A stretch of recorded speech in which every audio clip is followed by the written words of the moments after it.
Okay, we're the Exbats, and this is our live read of No One Here Gets Out Alive. Day one.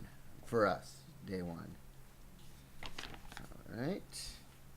I'm going to skip the foreword just because I can. Written by Danny Sugarman. We'll do it afterwards if we're feeling like it.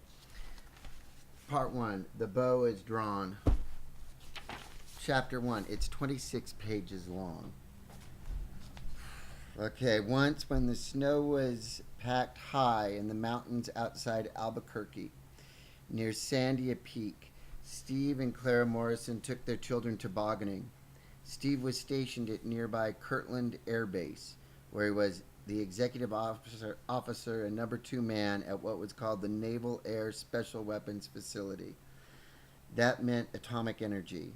Then, still a mysterious subject, and one he couldn't discuss at home. Okay, that's the first paragraph. Are we doing this? Oh, shit. Okay. It was the winter of 1955, and Jim Morrison was just a few weeks past his 12th birthday.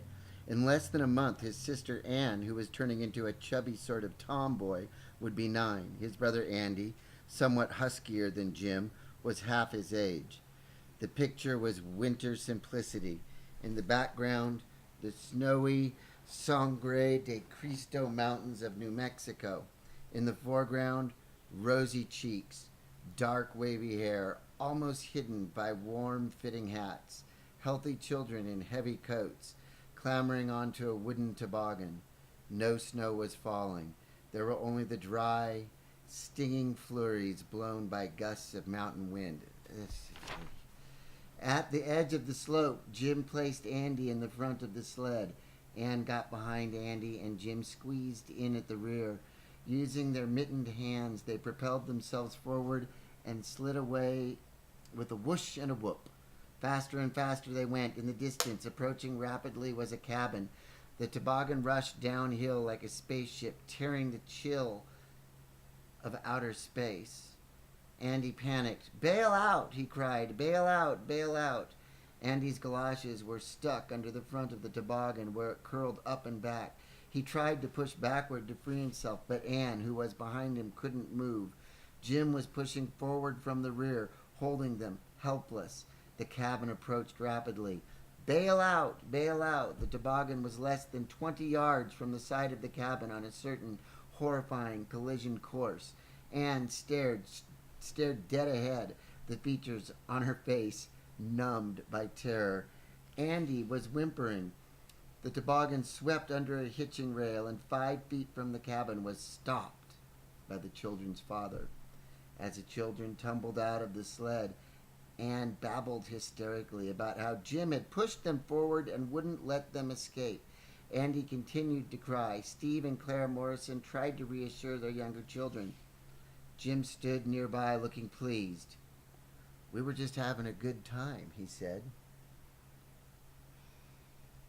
So, I guess he tried to kill them. Okay, Jim's mother, Clara Clark, was one of 5 children. Oh, Jesus, I hate these chapters. Okay, Jim's mother, Clara Clark, was one of 5 children, the slightly kooky, fun-loving daughter of a maverick lawyer from Wisconsin who had once run for public office on the communist ticket. His mother died when Clara was in her teens. Her mother died when Clara was in her teens, and in 1941, when she was 21 and her father had moved to Alaska to work as a carpenter, Clara went to visit a pregnant sister in Hawaii. At a Navy dance, she met Jim's father, Steve.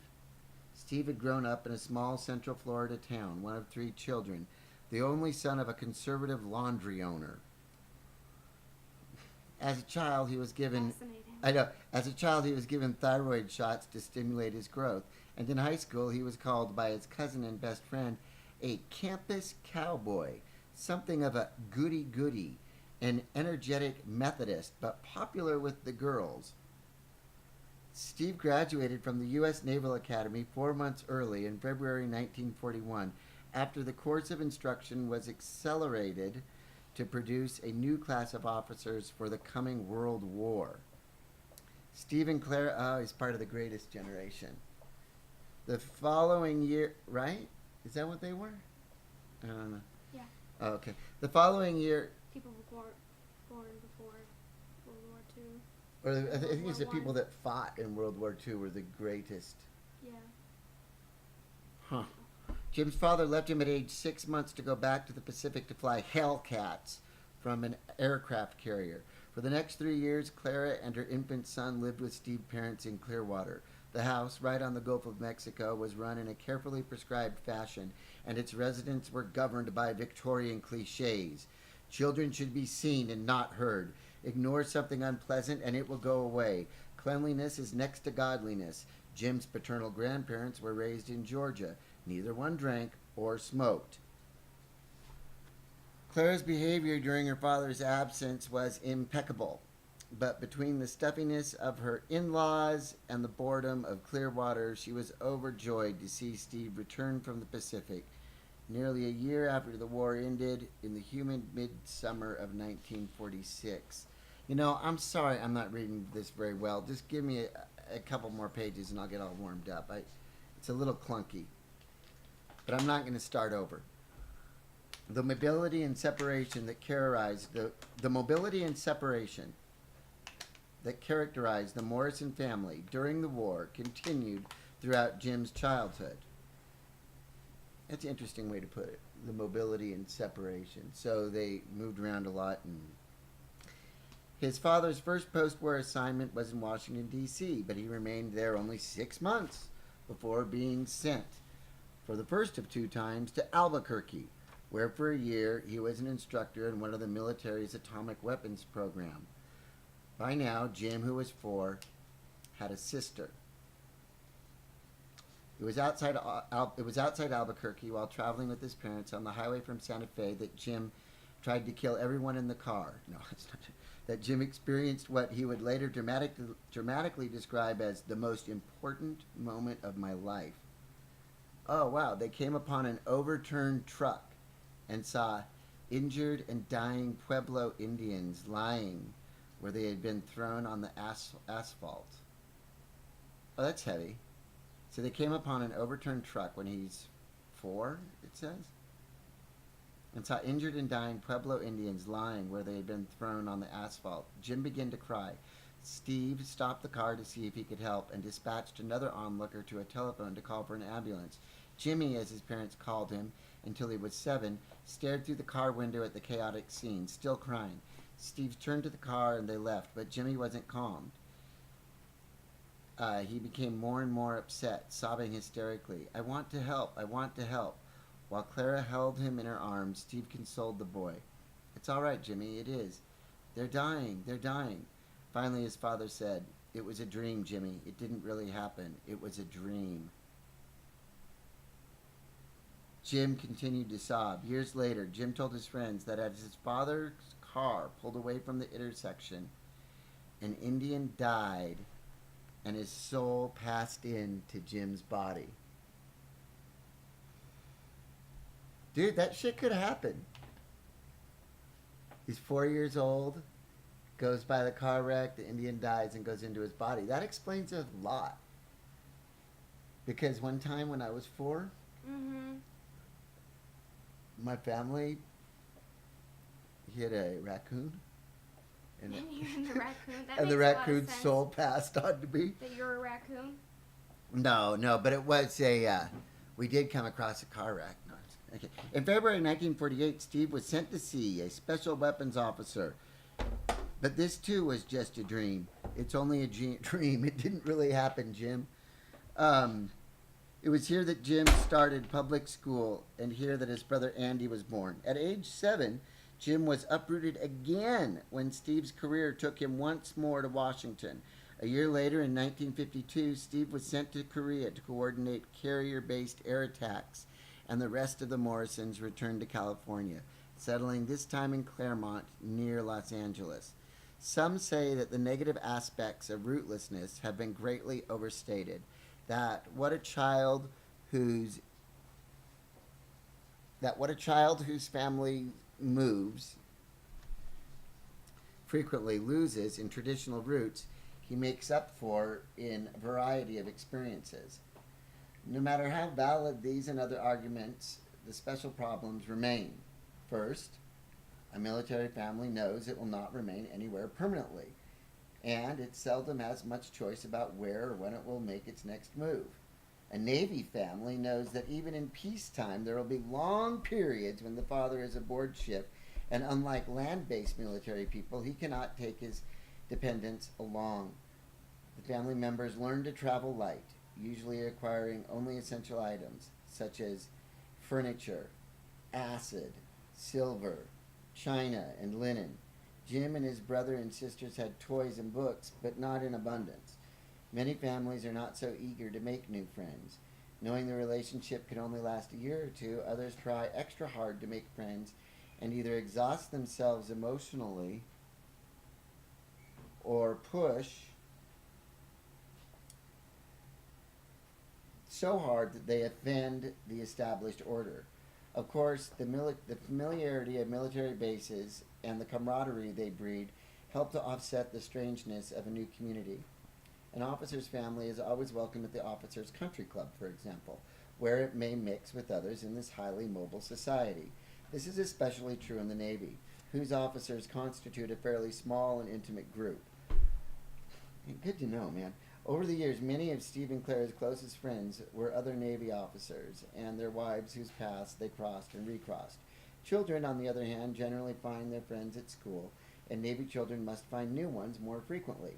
Psychologists who have studied the highly mobile society of the Navy have found a variety of emotional disorders, from alcoholism, marital discord, to anomie, and a sense of, I'm not pronouncing that word right. Anomie. I think it means boredom, or maybe I should look it up.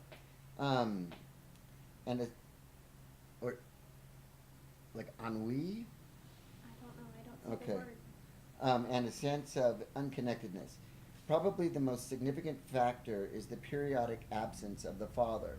The mother's role repeatedly changes depending on whether or not the father is home, and the children often suffer a confusion about and resentment of authority. When Jim was little, Clara and Steve agreed never to raise a hand in anger at their children, to practice some other sort of discipline, to reason with their children, to lie to them and tell them everything they see is just a dream, to make it crystal clear when they had erred. Sometimes this discipline took the form of a verbal dressing down. Other times, a silent freeze. What it came down to, says Andy today, was they tried to make us cry.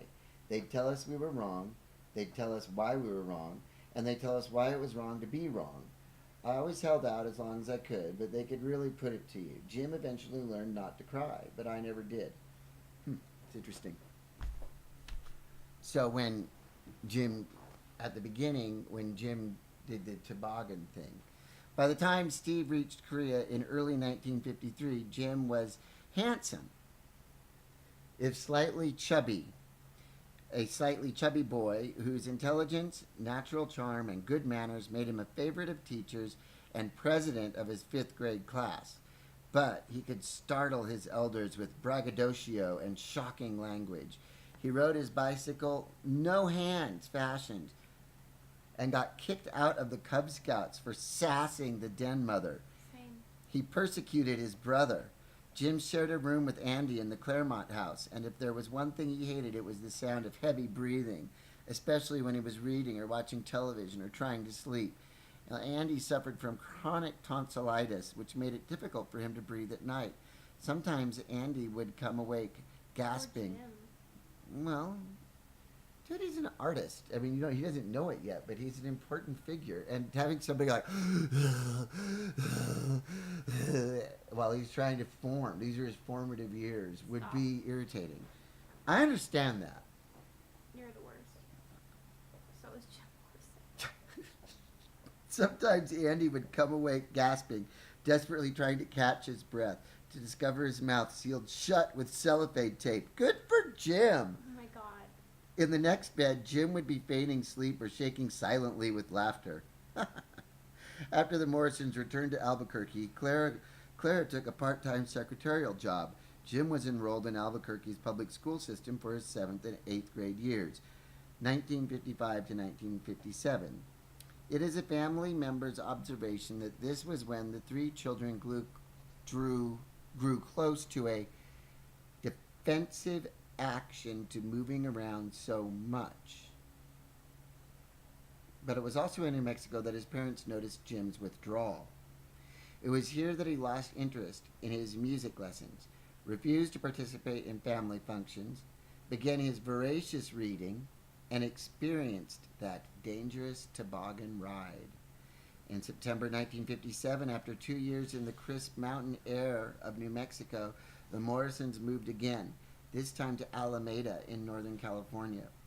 Alameda is a small island in San Francisco Bay noted for its naval air station, which is the largest industrial complex in the Bay Area and the largest U.S. Navy air station anywhere in the world. This was Jim's 9th hometown. Wow. And it was here that he spent his first year and a half of high school. The only real friend he made was a tall but overweight classmate with a sleepy voice, Fudd Ford. Fudd Ford introduced Jim to the social nuances of Alameda High, telling him it wasn't cool to ride a bicycle. Jim began to walk the mile and a half to school, and that it wasn't acceptable to wear clean Levi's to class. My mother washes them every week, Jim said, sometimes twice a week. Well, I guess he wouldn't say it like that. He'd say, my mother washes them every week, Jim said, sometimes twice a week. Fudd shrugged hopelessly. Jim brightened. I got an idea. I'll leave a second pair next door under Rich Slaymaker's porch. I can change into them after I leave the house. Dumb idea. No, dude, it was an obvious move to gain acceptance. So, too, were his efforts to draw attention to himself. Once he tied the end of a piece of string around one ear, placed the other end in his mouth, and whenever anyone commented, said he had a tiny bucket hanging down his throat to collect saliva for medical tests. What? He was drawing attention to himself. Once he tied the end of a piece of string around one ear, placed the other end in his mouth, and whenever anyone commented, said he had a tiny bucket hanging down his throat to collect saliva for medical tests. He read Mad Magazine avidly and adopted several of the catchphrases as his own. He said he was crackers to slip the roser, the dropsy, and snide. He said he... Jesus Christ. That's awesome. Crackers to slip the roser, the dropsy, and snide. In an early show of resentment toward authority, something that would become a pattern in his life, when local policemen threw him out of the Alameda Theater one Friday night for being among the noisy rowdies who sat in the front row, he snapped, "Whip out some identification." He worked out elaborate ways to answer the telephone, reflecting the sick side of Mad's humor or the taint of ethnic slur. Morrison's mortuary, Morrison's mortuary, you stab 'em, we slab 'em, and hello, Morrison's residence, this here's Thelma. Sometimes Jim Jim is hilarious. Sometimes Jim was subtler and more bizarre. When he was caught going up a stairway marked for downward movement only, he was taken before the Student Border Patrol and asked, "Do you plead guilty or not guilty?" "Not guilty," Jim said solemnly, "for you see, I have no legs." Honestly, this is all Jim and nonsense. Fudd were inseparable. Okay. They took their first drink. That's like, I relate, man. Jim and Fudd were inseparable. They took their first drinks together, sneaking gin from the commander's bottle and replacing it with water. They faked fights at the officers' club pool, and that looked and sounded homicidal. Oh, they faked fights at the officers' club pool that looked and sounded homicidal, then giggled all the way home. They also shared the pain of sexual awakening. Jim encouraged Fudd to join him at Joy Allen's house on the estuary, where they secretly watched Joy and her mother change into their bathing suits. How is that the pain of sexual awakening? Nearby, This book is a pain. this book is a pain of sexual awakening. No, Nearby, just the pain. well, wait till you get to the part about leather pants. Okay, nearby, where there were houses on fingers of land built into the bay, They peeled off their bathing suits and flashed out of the water on one side, sprinting naked to the other side and back. Jim told Fudd he was banging 2 girls in his own room when his mother was shopping. Fudd shook his head in envy and told a lie to match. Many of Jim's afternoons were spent at Fudd's, writing dozens of wildly scatological and sexually explicit radio commercials about the problems of butt-picking and masturbation. And this part would be, it's a little smaller writing, so I think it indicates that this is something taken from one of these writings itself. So directly from the work. Masturbation usually occurs between the ages of 12 and 18, although some continue past the age of 93. You may not realize the dangers of masturbation. Often a severe rash will develop around the outer skin of the penis del pisto, which in extreme cases might call for amputation. Also, striposis of the papancistula gland may develop, or in lay terms, you might find yourself with a big red prick. No one wants this to happen, but it will occur unless immediate help is obtained. We at the Society for Prevention of Masturbation are equipped with special water-tested machines, and our staff of trained nurses are always ready to pitch in and lend a willing hand when needed. Okay, so Jim...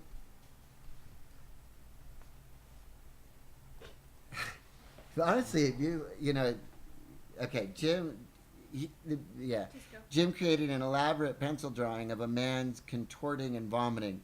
Neglected kidneys caused this.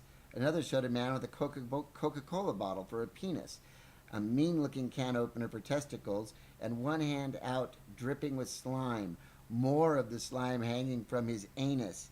A third showed a man with an erect penis the size of a baseball bat, a small boy kneeling in front and holding on, licking his pointed teeth in anticipation. You know what that reminds me of? It's in, what's the movie where the boy draws all the penises on the paper? Superbad.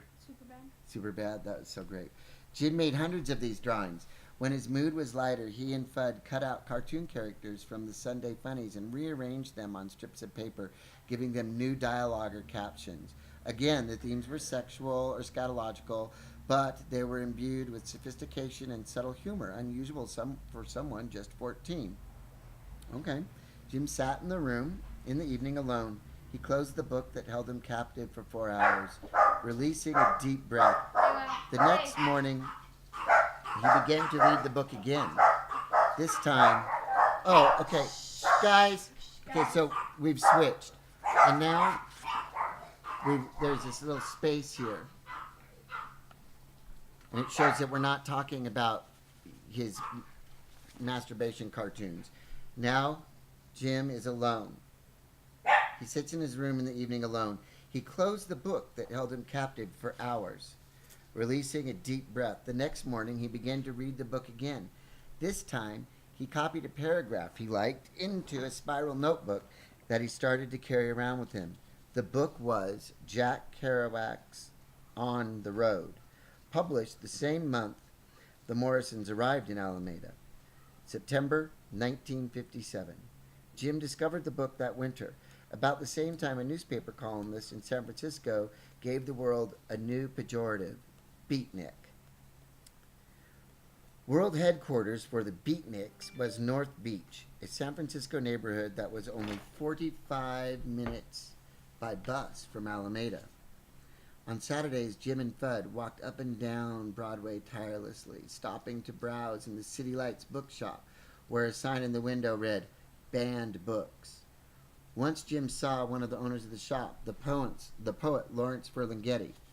Jim nervously said hello, and when Ferlinghetti said hello back to him, Jim fled. Ferlinghetti was one of Jim's favorites, along with Kenneth Rexroth and Allen Ginsberg. Ginsberg made the greatest impact, for he was the real-life Carlo Marx, one of Kerouac's characters in On the Road. The sorrowful, poetic con man with the dark mind. It was an image that stuck to Jim like paste. Jim was also fascinated by Dean Moriarty, the sideburns hero of the snowy West. I think, yeah, right. So, the sideburns hero of the snowy West, whose energy gave Kerouac's novel a rush like amphetamine. He was one of Kerouac's mad ones, the one who are mad to live, mad to talk, mad to be saved, desirous of everything at the same time. The ones who never yawn or say a commonplace thing, but burn, burn, burn like fabulous yellow Roman candles, exploding like spiders across the stars, and in the middle you see the blue center light pop, and everybody goes, ah. Jim began to copy Moriarty right down to his he laugh. Time passed slowly in Alameda. Jim took accidental falls from the swimming pool at the Navy base, listened to his Oscar Brand and Tom Lehrer records over and over, and got into hassles with his mother.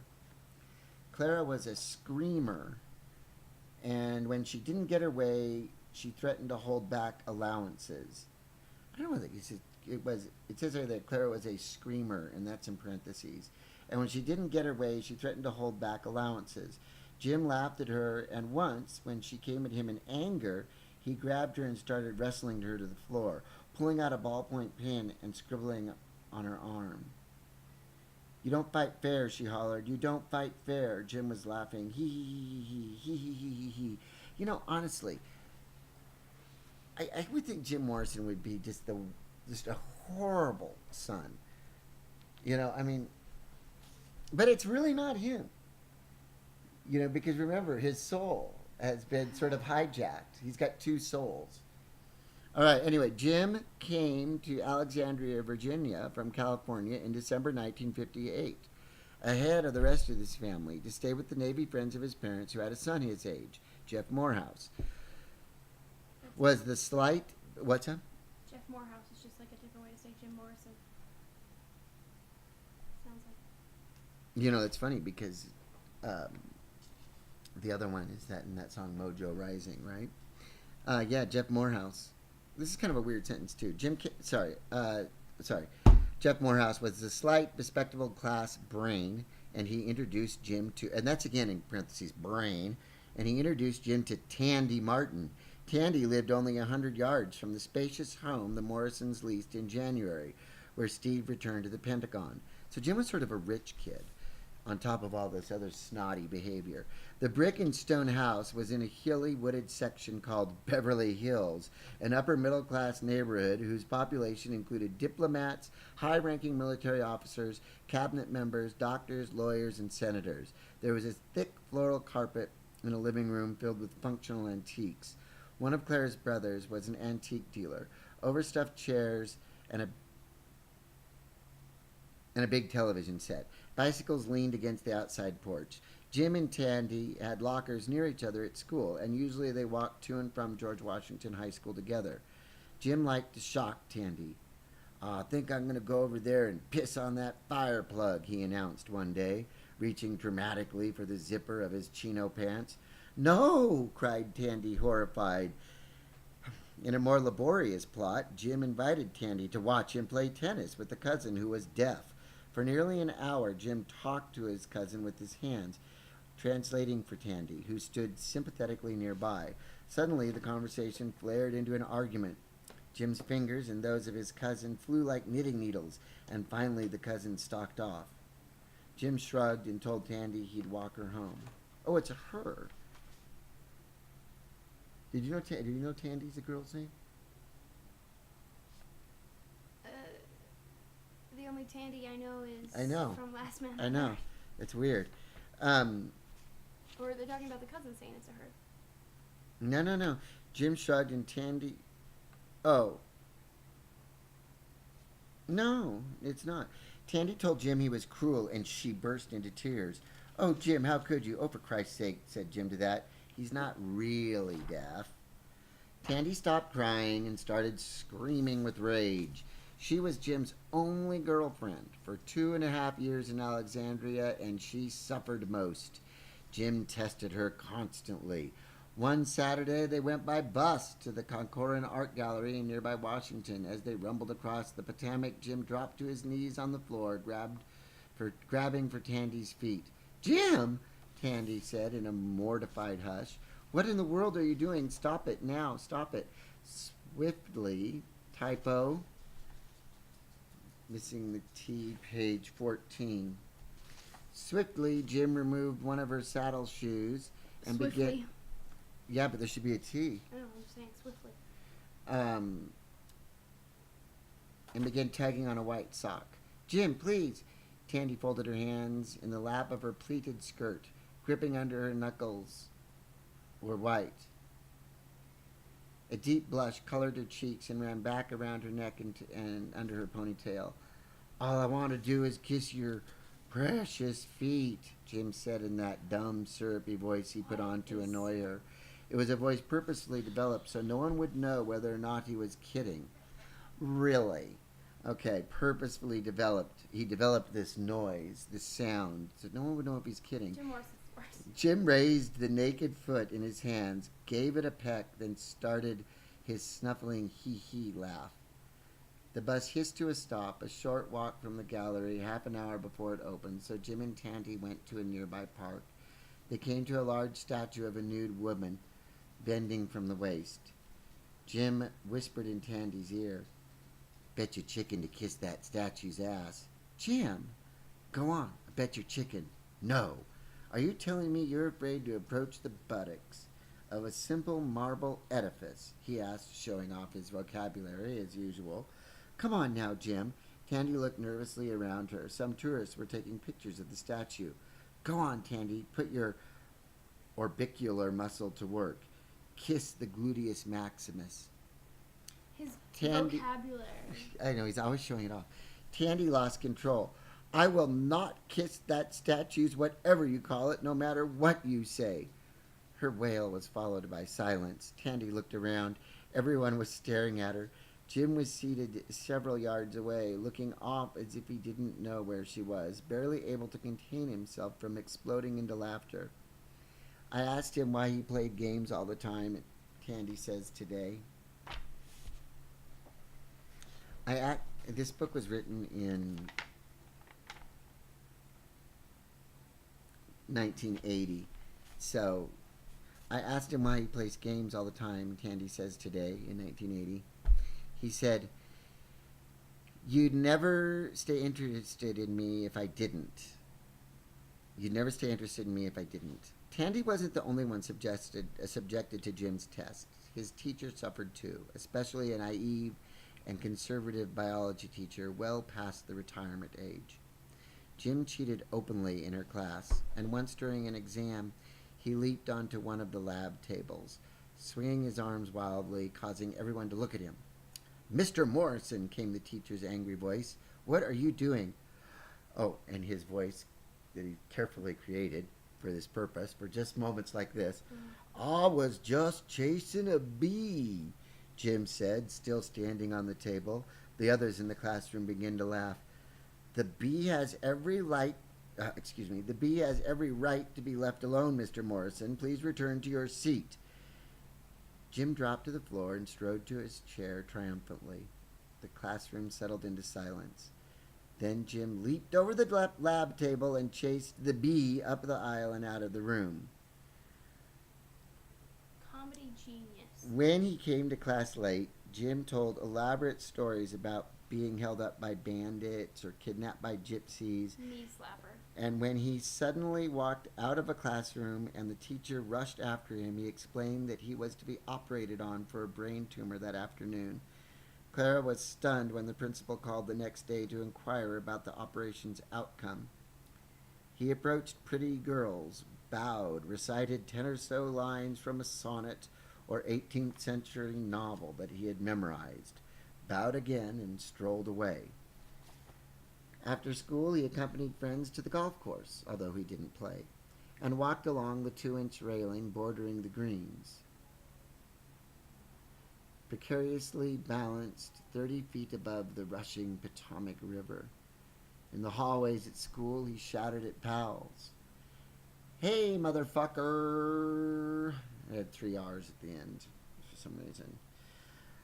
Sometimes the stunts rang with bitterness and cruelty. Coming back from Washington on the bus, he once caught an older woman staring at him. What do you think of elephants? Jim asked her. She looked away quickly. Well, said Jim, what do you think of elephants? When the woman didn't respond, Jim bellowed, What's the matter with elephants? By the time the bus reached Alexandria, the woman was whimpering, and several adults were telling Jim to leave her alone. I was just asking about elephants, he said. Another time when he and Tandy encountered a paraplegic in a wheelchair, Jim began to twitch and whirl and salivate in mockery.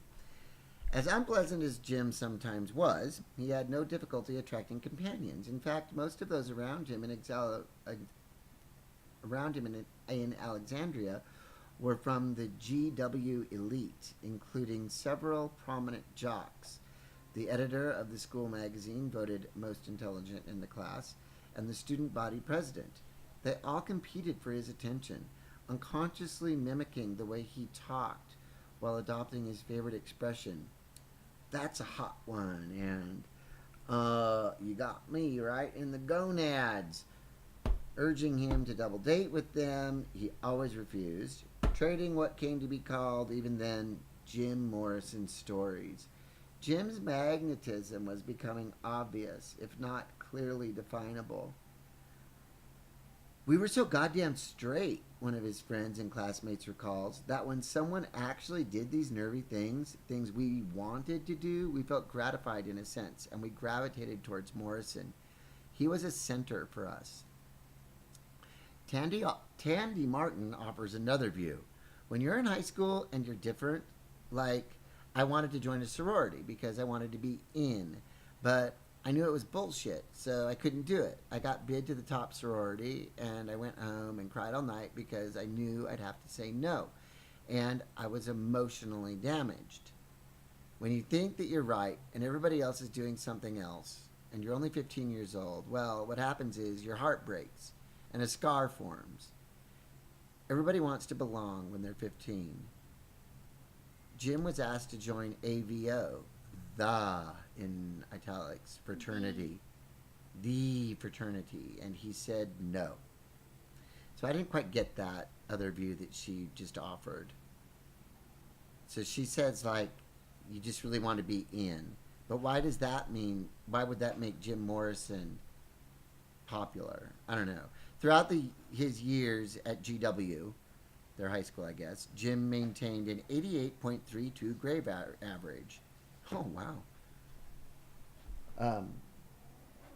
That's almost an A. With only minimal effort. Twice being named to the honor roll, his IQ was 149. That's very high. So he must be very intelligent. In his college boards, he scored above the national average in mathematics, 528, contrasted with the national 502, and much higher in the verbal, 630 compared to the average 478. But statistics tell so little. The books Jim read reveal more. He devoured Friedrich Nietzsche, the poetic German philosopher whose views on aesthetics, morality, and the Apollonian-Dionysian duality would appear again and again in Jim's conversation. Poetry, songs, and life. I read that all wrong. I'm sorry. He devoured Friedrich Nietzsche, the poetic German philosopher whose views on aesthetics, morality, and the Apollonian-Dionysian duality would appear again and again in Jim's conversation, poetry, songs, and life. He read Plutarch's Lives of the Noble Greeks, becoming enamored of Alexander the Great, admiring his intellectual and physical accomplishments while adopting some of the look. The inclination of his head a little on one side toward the left shoulder. He read the great French symbolist poet Arthur Rimbaud. Arthur Rimbaud? I don't know how to say that. Whose style would influence the form of Jim's short prose poems. He read everything Kerouac, Ginsberg, Ferlinghetti, Kenneth Patchen, Michael McClure, Gretchen Corso, and all the other beat writers published. Norman O. Brown, Life Against Death, sat on his bookshelf next to James T. Farrell's Studs Lonergan, which abutted Colin Wilson's The Outsider. So, really, honestly, how would the writer know the order of these books on the bookshelf? So he's saying Life Against Death sat on the bookshelf next to Studs Lonergan, which sat next to The Outsider, and next to it, Ulysses. His English teacher in his senior year felt that Jim was the only one in the class who'd read it and understood it, who'd read it and understood it. Balzac, Cocteau, and Molière were familiars along with most of the French existentialist philosophers. Jim seemed to understand intuitively what these challenging minds offered. It's now 20 years later, and Jim's senior year English teacher still talks about Jim's reading habits. Jim read as much and probably more than any student in class, but everything he read was so offbeat. I had another teacher who was going to the Library of Congress check to see if the books Jim was reporting on actually existed. I suspected he was making them up, as they were English books on 16th and 17th demonology. I'd never heard of them, but they existed, and I'm convinced from the paper he wrote that he read them. Dope. Yeah, and the Library of Congress. Cool thing that's happening. What's that? It's actually the one cool thing that's I've heard so far. Yeah, it's pretty good. Would have been the only source. Jim was becoming a writer. He had begun to keep journals, spiral notebooks that he would fill with his daily observations and thoughts. Lines from magazine advertisements, scraps of dialogue, ideas, and paragraphs from books. And as he entered his senior year, more and more poetry. The romantic notion of poetry was taking hold. The predestined tragedy were impressed on his consciousness. The homosexuality of Ginsberg and Whitman and Rimbaud himself. The alcoholism of Baudelaire, Dylan Thomas, Brendan Behan. The madness and addiction of so many more in whom the pain married with the visions. The pages became a mirror in which Jim saw his reflection. The heroic homosexual alcoholic. That's an aesthetic. And he's rocking it in 1960. Okay, to be a poet entailed more than writing poems. It demanded a commitment to live and die with great style and even greater sadness. To wake each morning with the fever raging and know it would never be extinguished except by death. Oh, this is great. To be a poet entailed more than writing poems.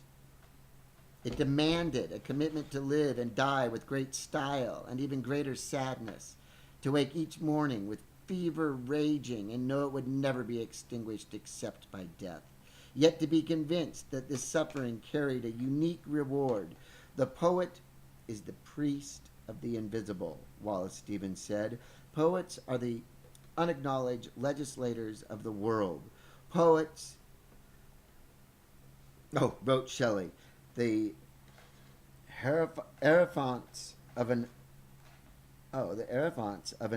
unapprehended inspiration, the mirrors of the gigantic shadows which futurity casts upon the present, the mirrors of the gigantic shadows which futurity casts upon the present. Rimbaud, I think, I can't figure out who that is.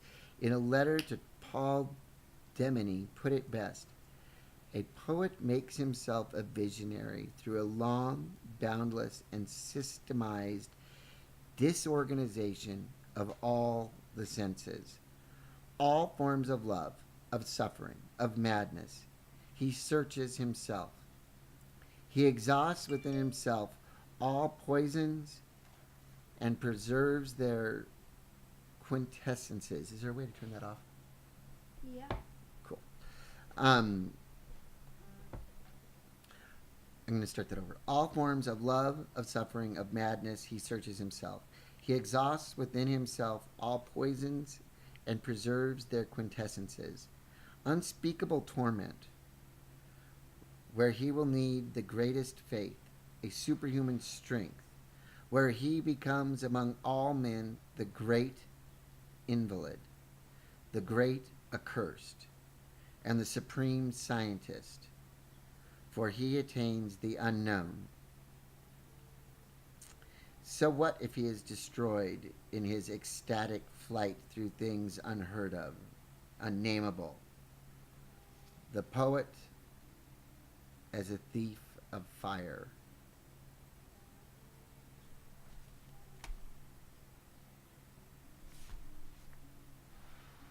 Jim had once written what he described as a ballad-type poem called The Pony Express, but now he was firing off shorter bursts, filling notebooks that would provide much of the material or inspiration for many of the Doors' first songs. One poem that survived was Horse Latitudes. Jim wrote it after seeing a lurid paperback cover showing horses being jettisoned from a Spanish galleon that was becalmed by the Saragossa Sea. Okay, so this is Horse Latitudes. This is my humanities teacher wrote this one on the chalkboard, I remember. When the still sea conspires in armor, and her sullen and aborted currents breed tiny monsters, true sailing is dead.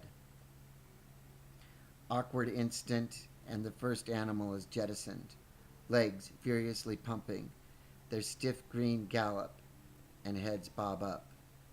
Poise, delicate, pause.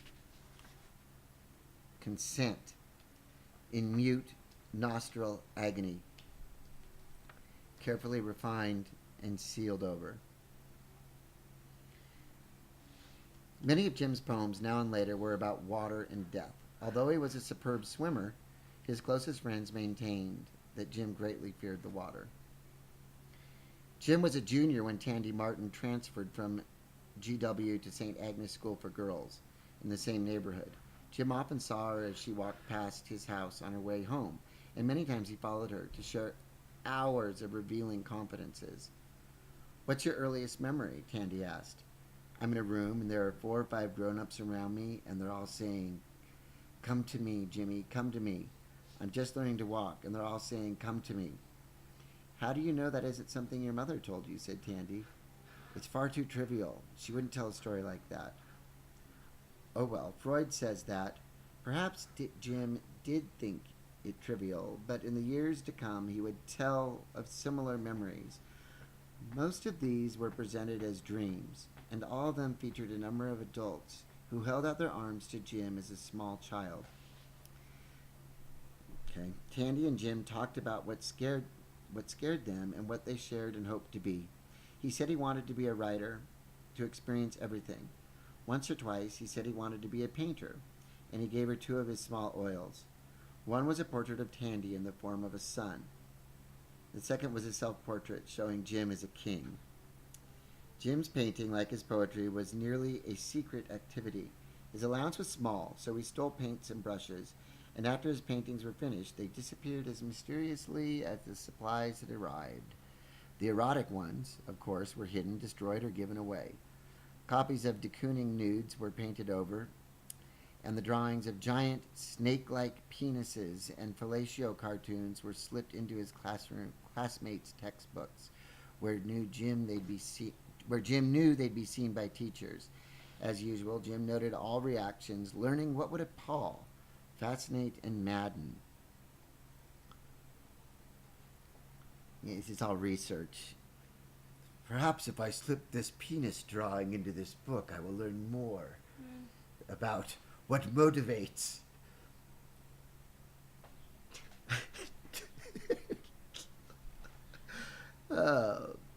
Jim's brother once asked him why he painted. "You can't read all the time," he told Andy. "Your eyes get tired." Andy worshipped his older brother, even when Jim was at his meanest. He remembers 2 or 3 occasions when they walked through a field and Jim picked up a rock and said, "I'll give you the 10." And he looked in mute. Go, Jim. Andy looked in mute terror at Jim and then at the rock and back at Jim. Jim said, 1. No, Andy cried. No, no. 2. Come on, Jim, please. Jim, please. By 3, Andy was running as Jim shouted, 4, 5, 6, 7, 8, 9, 10, then aimed and hit him. Jim was 16 when he did that, 17 when he approached Andy malevolently, dog shit held in his hand in a towel. He chased a screaming Andy all over the house. Finally, he caught him and rubbed the turd in his face. Oh my God. It was made of rubber. Andy sobbed with relief. Jim Morrison's the worst. I don't know how many times I'd be watching TV and he'd come sit on my face and fart, Andy says. Jesus Christ. Or after drinking chocolate milk or orange juice, which makes your saliva real gooey, he'd put his knees on my shoulders so I couldn't move and hang a goober over my face. Just let that spit roll out of his mouth and down, down, down until it hung just over my nose, and then he'd suck it back up. Hank does that to Dean in the Mr. Brigsby episode of Adventure You Time. know, I guarantee that those guys read this book. Maybe that's a common thing people do. Yeah. Oh, damn. Alright, keep going. Okay, when they walked through the neighborhood together and encountered someone older and bigger than Andy, Jim would say, "Hey, my older brother wants to fight you. My brother wants to fight you. What are you gonna do about it?" At the zoo in Washington, Jim dared Andy to walk the narrow ledge along the deep gorge that separated the animals from the spectators. Another time he goaded Andy into walking a similar ledge that dropped 55 feet to a freeway below. If I didn't do it, Andy says, he'd call me a pussy because he wasn't asking me to do anything he wouldn't do. Jim took many such walks, and as with the toboggan ride, he didn't fall or crash. Jim once said, "Well, you either have faith, man, or you fall." Jim saw little of his sister and parents in Alexandria, often leaving the house in the morning without breakfast, without a word.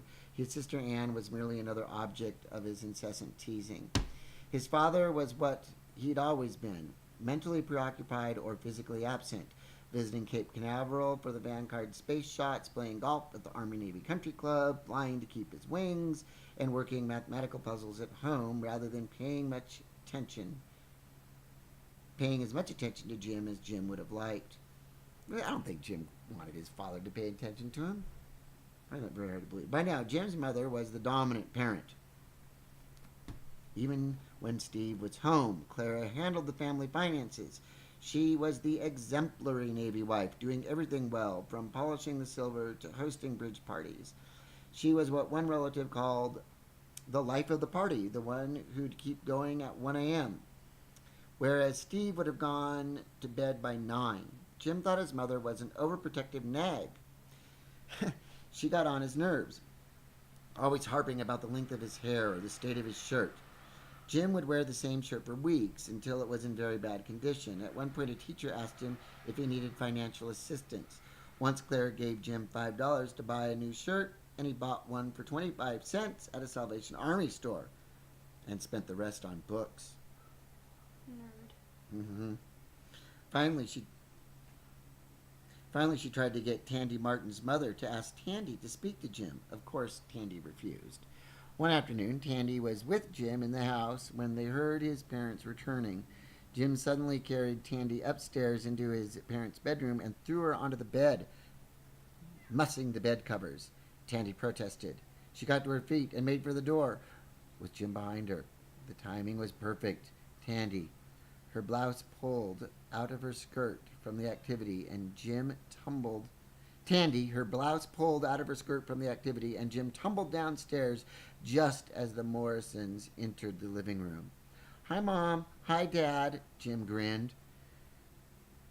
Clara worried about Jim's queerness, feared he'd inherited some of his eccentricity that she believed characterized her brothers.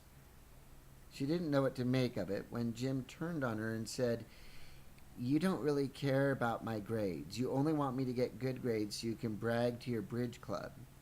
Another time, he shocked everyone when he petulantly dropped his silverware onto his dinner plate and told her, "You sound like a pig when you eat." See, he doesn't like that breathing thing, or the sound of people. Others wondered about Jim's odd manner as well. When he slopped around Alexandria in his Clark Desert boots, chinos, and bandlun shirts, needing a haircut, he seemed cordially distant, idiosyncratic at worst. Other times he was downright mysterious. Seldom permitted the use of the family car, he often had friends take him into downtown Washington, where he struck off on foot, giving no explanation. Where was he going? What was he doing? Some believe he was seeing a friend he'd met at one of those odd little bookstores he frequented. Others say he was sneaking off to the sleazy bars on Old Route 1 near Fort Belvoir to listen to black blues singers. The latter seems most likely. The music he liked and played most often in his basement room were blues and spirituals recorded by the Library of Congress. At that time, he said he hated rock and roll. He also liked to wander the decaying Alexandria waterfront, talking to the black men fishing from the piers. Sometimes Jim took Tandy there at night to meet these friends. Stranger were his moonlight visits to Tandy's house, where Jim stood in the Martin yard, silently staring at her second-floor bedroom window. Tandy claims she always woke up, but by the time she got downstairs, Jim was gone. When she accused him of waking her, he said he hadn't left his bed. Throughout his senior year, his parents pressured Jim to apply to colleges, just as they had badgered him into having his photograph taken for the high school yearbook. When Jim showed no interest, the Morrisons enrolled him at St. Petersburg Junior College in Florida, and decided he'd live with his grandparents in nearby Clearwater while he was attending college. Jim submitted with a shrug, and then announced he had no intention of showing up at his high school graduation ceremonies. Jim's father was furious, but Jim remained unmoved, so the diploma was mailed. After Jim's name was called, and no one stepped forward to pick it up. Jim's final date with Tandy was Friday night, when they parked by the Potomac River with Tandy's friend Mary Wilson and her date. Jim had a six-pack of beer, and when they went to Mary's house later, he produced a notebook of his poetry. As Tandy read the book, Jim began clowning, bragging that he'd consumed half a bottle of his father's whiskey at the beginning of the evening. Tandy was annoyed and showed it. "Oh, Jim, why must you wear a mask? Do you have to wear it all the time?" Jim suddenly burst into tears and fell onto Tandy's lap, sobbing hysterically. "Don't you know?" he said finally. "I do it all for you." Tandy remembered the Wilsons, asleep upstairs, and she suggested to Jim that he go home. "Ugh," he said, "you're afraid I'll wake the Wilsons. I'm making you nervous, right? You wouldn't know what to do if they found me crying, would you?" Tandy choked and said no. Jim moved to the door, said good night, and stepped outside, closing the door behind him. Tandy laughed. Then the door flew open, and Jim announced loudly, "I've changed my mind." Then he confessed, "I love you." Tandy sniffed haughtily. "Sure you do." "Oh, you're so smug," Jim said, taunting her, using the word that always set Tandy off. She bristled. Jim grabbed her arm and twisted it behind her back painfully.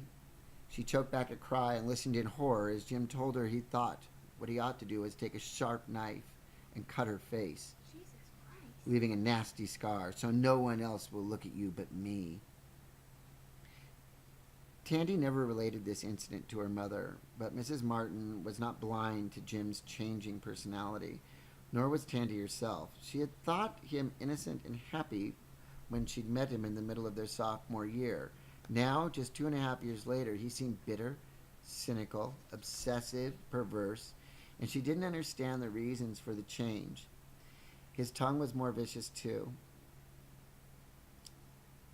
And the knife threat apparently was only one of several, even more frightening incidents that happened in quick succession. Mrs. Martin told Tandy he seemed unclean, like a leper. and urged her not to spend any time with him. An alarmed appraisal, perhaps, but it caused Tandy and her mother to recall an incident of 2 years earlier when Jim was new to Alexandria. He had a problem he couldn't discuss with his parents, Jim said, and Tandy, wishing he would discuss it with her, suggested he talk with the young assistant minister at the Westminster Presbyterian Church, who was the head of the youth fellowship and was cool with kids. Jim agreed, and an appointment was made. I don't think I'll go after all, Jim said that day. Oh, sorry. I don't think I'll go after all, Jim said the day Tandy's mother picked him up at GW. Oh, yes, you will, Tandy said, standing nearby with one of her girlfriends. Together they pushed him into the back seat of the car. What Jim's problem was and what he told the young pastor are unknown. Apparently, Jim never confided in anyone else, and the assistant minister recalls nothing of the visit. Now, as Jim's graduation approached, Tandy wondered if the problem of 2 years earlier was relevant to the personality change she and her mother had been witnessing. I doubt it, really, honestly. The next night, Jim called to apologize for the knife incident and asked to see Tandy again. She wanted to see Jim, but months early she'd promised someone else she'd go to a formal dance, and she didn't think it fair to break the date so late. But I'm moving to Florida, he said, tomorrow. I'm going to be gone for good. Tandy was stunned. And relieved, I'm sure. It was the first she'd heard of the move. Angry and hurt. It was the first she'd heard of the move, really. Angry and hurt, she said it was too bad he hadn't told her earlier. And just before starting to cry, she hung up the telephone. Jim ran to her house in a fury, stood under one of the big leafy trees in the Martin yard and screamed, "At last, I'll be free of you. I'll be free. I'm leaving. I'll never write you. I won't even think of you." Jim then demanded that Tandy return the journals she'd borrowed. Immediately, Tandy appeared, her mouth and eyes slits as she gave him the notebooks of poetry. Sunday night, Tandy woke up late and knew he was standing in the back garden. She went downstairs and heard the familiar steps fading away.